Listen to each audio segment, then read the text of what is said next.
다시 오신 걸 환영합니다. 그리고 장담하는데 이번 영상은 절대 놓치고 싶지 않으실 거예요. 2026 신인 드래프트가 2025년 9월 17일 열리면서 테이블 위에 놓인 스카우트들의 드래프트 명단은 온통 메모로 뒤엉켜 있었습니다. 수많은 고등학교와 대학 유망주들은 간절히 자신의 이름이 불리길 기도하고 있었죠. 그리고 운명의 4라운드, 전체 37번째 순번, 두산 베어스의 선택이 다가왔습니다. 바로 전 템파베이 레이스의 신인 신우현. 장례식장처럼 고요하면서도 묘한 긴장감이 감돌았습니다. 많은 이들이 고등학교 신예나 대학 졸업생을 예상했지만 이름이 불린 것은 미국 리그에서 도전해온 해파였습니다. KB리그가 아닌 미국에서 성장한 그는 마침내 6년간의 긴 여정을 끝내고 KB리그에 발을 들인 순간이었습니다. 신우현은 다른 해외파 선수들과 달랐습니다. 고등학교 시절 메이저리그와 정식 계약을 맺는 대신 불확실한 미래를 안고 미국 대학 무대를 경험하며 꿈을 쫓았기 때문이죠. 2019년으로 시간을 되돌려 봅시다. 배재고등학교 3학년이던 신우현의 타격 성적은 눈부셨습니다. 24타수 8안타, 4홈런, 3타점, 4볼넷, 8도에서 센터와 리드오프로 활약하며 고교 선수로서도 인상적인 기록을 남겼습니다. 가장 치열한 라운드에서도 쉽게 지명을 받을 수 있을 정도였죠. 하지만 프로의 세계는 냉정했습니다. 수비 능력과 체격 조건이 부족하다는 평가를 받으며 스카우트들의 눈에 띄지 못했습니다. 결국 2020 신인 드래프트에서 그의 이름은 불리지 않았습니다. 대부분의 미지명 고교 선수들은 육성 선수로 입단하거나 대학으로 진학해 실력을 다듬고 다시 드래프트에 도전합니다. 하지만 신우현은 달랐습니다. 그는 미국에서 야구를 배우고 싶어 했습니다. 국내 대학 진학을 계획하던 그에게 배재고 코치는 미국 진출을 권유했고 깊은 고민 끝에 그는 결정을 내렸습니다. 미엠 컬리지 트라이아웃 프로그램에 합격하고 2021년 미국으로 향하려던 순간 코비드-19 팬데믹이 닥치며 일정이 연기되었지만 결국 미국에 도착했습니다. 그곳에서 그는 원어 장벽과 코치와의 소통 문제, 낯선 문화, 아시아 국제 선수에 대한 편견 속에서도 오직 타격 실력으로 자신을 증명하며 자리 잡았습니다. 특히 2023년 그는 47경기에 출전하며 타율 0.347, 홈런 15개, 47타점, 출루율 0.410, 장타율 0.772, OPS 1.313을 기록했습니다. 대학에서 만난 트레이너와 함께 운동하며 체중을 20kg 가까이 늘렸고 타율과 장타력 모두 눈부시게 성장했습니다. 일루수와 우익수로도 활약하며 모든 타격 지표가 향상되었죠. 마침내 신우현은 KB리그라는 새로운 무대에서 자신의 이야기를 써 내려가기 시작했습니다. 2023년 7월 메이저리그 신인 드래프트, 템파베이는 2명의 선수를 지명했고 신우현은 16라운드에서 선택되었습니다. 그는 고교 시절 드래프트에서 지명받지 못하고 미국 대학으로 진학한 뒤 메이저리그 드래프트에 지명된 첫 한국 선수였습니다. 자신감으로 가득 찬 신우현은 솔직히 드래프트에 지명될 거라 기대하며 마이너리그 생활을 시작했습니다.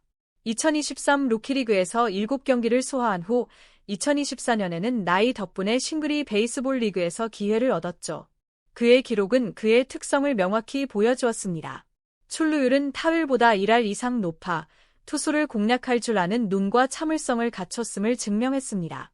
하지만 낮은 타율은 접촉 능력이 부족하다는 아쉬움을 남겼습니다.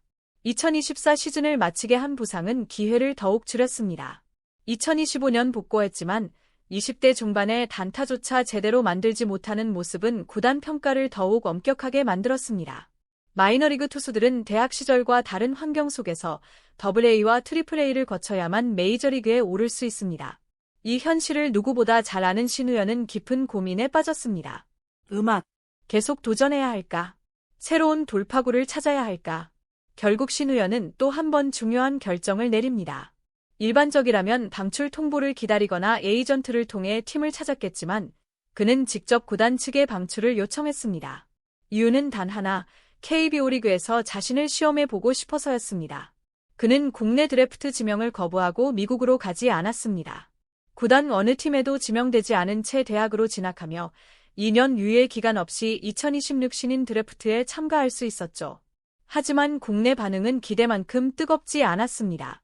2024년 트라이아웃에는 총 15명이 참가했지만 단 한 명도 지명되지 않았고 2025년 반응도 크게 다르지 않았습니다. 눈에 띄는 선수가 없었던 겁니다. 현장을 찾은 스카우트들의 시선은 냉정했고 오직 신우연의 평가만이 최근 유망주 중 이 정도 파워를 보여준 사례로 주목받았습니다. 각 구단의 평가는 달랐겠지만 기대에는 약간 미치지 못했습니다. 괜찮지만 높은 순번으로 뽑기에는 위험 부담이 있다. 일부 구단은 4라운드 육성 선수로 고려했지만 두산은 예상보다 훨씬 이른 4라운드에서 그를 지명했습니다. 두산은 1라운드에서 마산 요크마 김주호를 지명하며 모두를 놀라게 했고 4라운드까지 독특한 선택을 이어갔습니다. 과연 신우연은 두산의 미래가 될 수 있을까요? 그의 강점은 분명합니다. 2018년 초 낮은 타율에도 불구하고 한 경기 평균 3스트라이크 수준의 출루율을 유지한 점, 놀라운 스피드, 그리고 스트라이크 존을 설정하고 인내하며 투수를 기다릴 줄 아는 점입니다. 단타 수준에서도 접촉에 어려움을 겪지만 1군에서 살아남기 위한 핵심은 KBO 투수 스타일에 얼마나 빠르게 적응하느냐에 달려 있습니다. 나이를 감안할 때 두산은 올 시즌 그에게 기회를 줄 가능성이 높습니다. 동시에 빠른 성과를 요구받는 부담도 함께 따라오죠. 그의 단기 목표는 퓨처스리그에서 타격 실력을 입증하고 1군으로 콜업되어 대타로 영향력을 발휘하는 것입니다. 장기 목표는 팀의 주전 라인업에서 20타점 이상을 책임질 수 있는 핵심 선수로 자리 잡는 것입니다. 수비 불안정성에 대한 우려도 있지만 두산은 그가 충분히 개선할 수 있다고 믿습니다. 2008 베이징 올림픽 출전을 꿈꾸던 청년은 미국에서의 좌절을 극복하고 한국으로 돌아와 두산 베어스와 계약했습니다. 실패를 딛고 태평양을 건너 스스로 길을 개척한 20대 중반의 유망주가 이제 루키로서 한국 무대에 섰습니다. 신우연의 마이너리그 경험은 마치 극적인 경기에서 타석에 선 타자의 감정과 닮았습니다. 6년간 미국에서 쉬운 길을 버리고 홈런을 치지 못했지만 실패의 스트라이크를 두려워하지 않는 법을 배웠습니다. 이 모든 경험은 이제 그를 지탱하는 단단한 기반이 되었습니다. 팬들은 그가 자신감 있게 벽을 넘어 경쟁하며 성장하는 모습을 기대하고 있습니다. 비록 시작은 화려하지 않았지만 그가 다시 그라운드에 돌아온 지금 뿌리는 깊어졌습니다. 장미빛 밤하늘을 가르며 잠실의 야구 팬들을 열광시키는 화려한 홈런을 날리는 날을 기대해 봅니다. 시청해 주셔서 감사합니다. 좋아요와 구독 버튼 누르는 거 잊지 마세요.